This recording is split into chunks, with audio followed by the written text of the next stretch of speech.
بسم اللہ والسلام علی رسول اللہ۔ ایک سوال ہمارے دارالفتاء میں یہ آ رہا ہے کہ حضرت سیدنا امیر معاویہ رضی اللہ تعالیٰ عنہ کی پیدائش کب ہوئی اور آپ کب اسلام لائے؟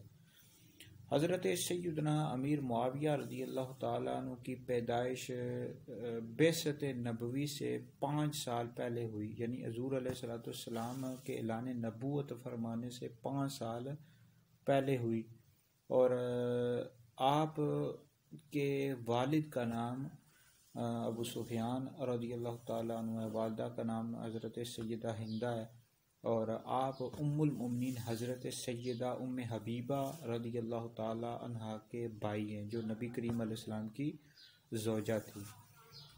اور آپ کے اسلام لانے کے حوالے سے ملتا ہے کہ آپ 6 ہجری میں ایمان لائے، یعنی صلح حدیبیہ کے بعد آپ ایمان لے آئے تھے، لیکن آپ نے اپنے اسلام فتح مکہ کے روز ظاہر کیا۔ سن 6 ہجری میں آپ ایمان لائے، اور نبی کریم علیہ السلام نے آپ کے حق میں دعا بھی ارشاد فرمائی، ترمذی میں موجود ہے، دیگر کتابوں میں بھی موجود ہے۔